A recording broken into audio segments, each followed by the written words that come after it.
Welcome back to the channel. Today we got a little bit of a different video. I want to show you a new plugin that FL Studio recently released in the new update of FL Studio 2024. This is one of my favorite plugins that they have come out with. This plugin deals with stereo enhancement. So let's get into it. Today we're going to be talking about the new stereo enhancement plugin. It's called Spreader. Let's go. So we'll go over the user manual to this in a second, but I'm just going to simplify this for you real quick.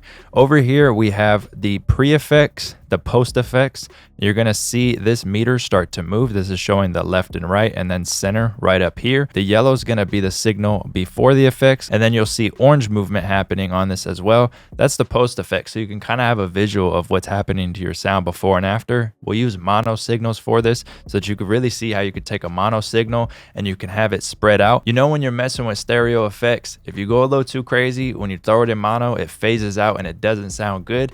This plugin, when you throw it into mono, pretty much bypasses itself. So the signal stays sounding good when it's summed to mono, but when it's in stereo, you get all that stereo enhancement and stereo spread, which is amazing. So over here, we have the two controls that control the separation and the spread right here. And then we have one of the coolest things about this, which is the low end bypass and also a sum to mono. So what this means is this low end bypass, if you look at the top left corner, it's going by hertz. So right here, if we had this up at 135 hertz, when our signal's feeding through it, this is pretty much telling it, don't pay attention to anything below 134 hertz. Leave it alone. And this is really useful because a lot of the time we want our low end to kind of stay mono and controlled, but maybe on the specific sound, we want the mids and the highs to have that stereo separation. The other cool thing is you can hit this mono button and all the frequencies below what we set here, so right now it'd be 170 and below, are going to be in mono and not affected. So let's go ahead and get a signal in here so you can kind of hear what's going on. All right, so first example I'm going to show you is with a mono vocal. So I have this vocal pulled up right here from the Breathe vocal sample pack, 100% royalty free vocals in there. So I pulled one in and it's a dry version, so it's a mono sourced vocal. This is going to be a really good example to show you what this sounds like and what you could do with Spreader, and then we'll get into a whole bunch of other examples because I have a bunch of cool ideas that you could use this for, especially when it comes to sound design. We'll get into that in a second, but let's go ahead and hear what this sounds like by itself with Spreader off. So this is the mono vocal by itself, dry, nothing on it. Let's hear it. Nobody can compete. And to let you know, even if I bring it straight to mono here, Nobody can compete. you see that by itself, it's in mono.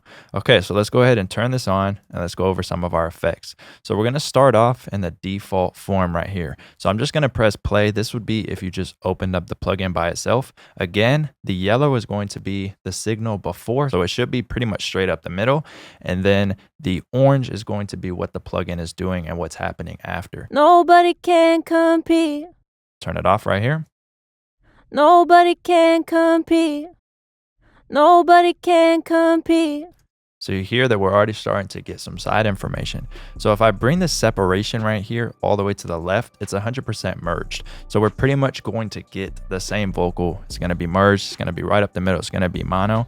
What I'm going to do is start to bring up this separation knob right here, and you'll hear the vocal start to get added into the sides, and it's going to sound a bit wider. This is really good for like if you're mixing a vocal, maybe you want to use this as a send your vocals to a bus, add it really wide, maybe add a little bit of reverb, and then blend that in with your vocals. Let's go ahead, bring separation all the way down and slowly start to bring it up. I'm gonna stop talking and mess with the separation knob and the spread knob after so you can really hear what's happening. Nobody can compete.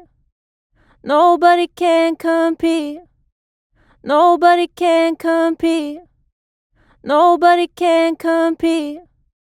Nobody can compete. Before and after. Nobody can compete.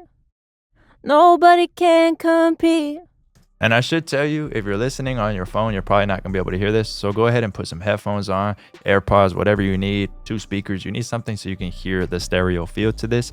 Otherwise, you're not really going to be able to hear if you're listening on a mono source. So now we can start to mess with the spread. You can take the separation knob and separate it way more and go to the right and really separate these. But if you do that, even though it says it's mono compatible, in the FL guide, which I'll bring up right here, all the way to the left, 0% is mono, to the right is 100% 100% separated based on the same code as the stereo separation knob in the mixer, which is the purple one we were using earlier, and it's using mid-side manipulation. But it does have a note right here saying that using this control and separation mode can break mono compatibility. So I'm guessing it's more so if you're really going all the way to the right, but you don't really need to do that because kind of right up the middle at that normal separation, when you're messing with the spread knob, it really just ends up sounding good. So you really don't have to use the separation all the way to the right unless you're creating something crazy. It really depends. And then you also have the stereo balance, which is the dot you see right here, and it's just kind of showing you where your signal's sitting between the left and right field. Let's just hear what this sounds like when we go crazy with separation and spread. Let's bring these like all the way up.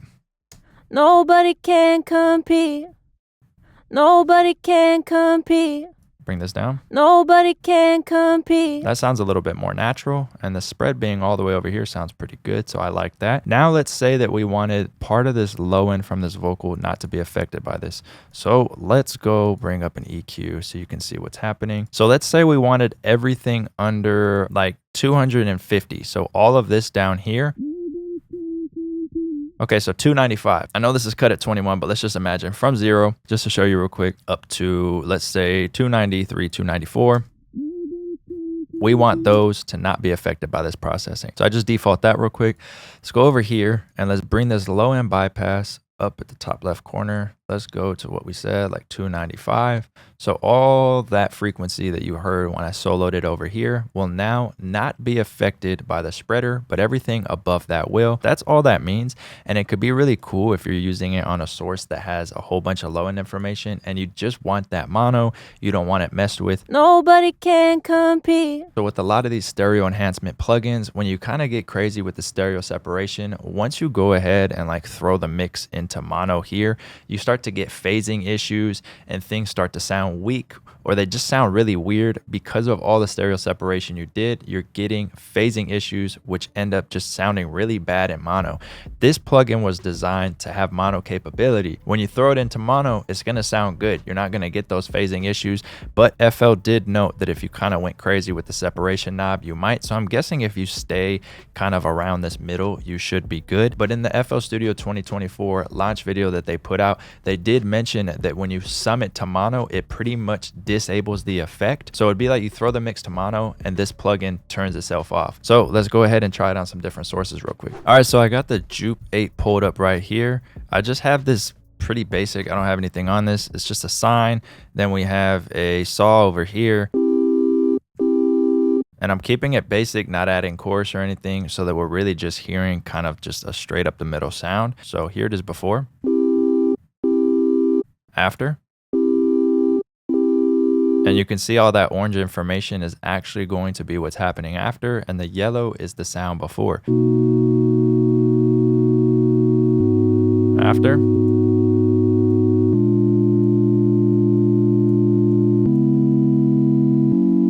So let's say you were sound designing and you wanted the clap to sound a little bit wider.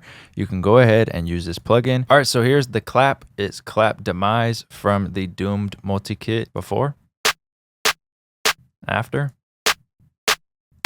and kind of add a little bit of side information and stereo spreader to our drums if we're sound designing, just to get some cool ideas. I don't know, you can do so many things with this plugin. So hopefully you enjoyed this video. I do want to cover some of the other things that FL Studio added in the 2024 release. I am going to go over the new chord generator they have, but I really got to get used to it. I want to learn all the ins and outs of that chord generator so I can really make a full tutorial for that in depth without me kind of not knowing what I'm doing with it. But yeah, with that said, appreciate you watching. Till the next video, peace.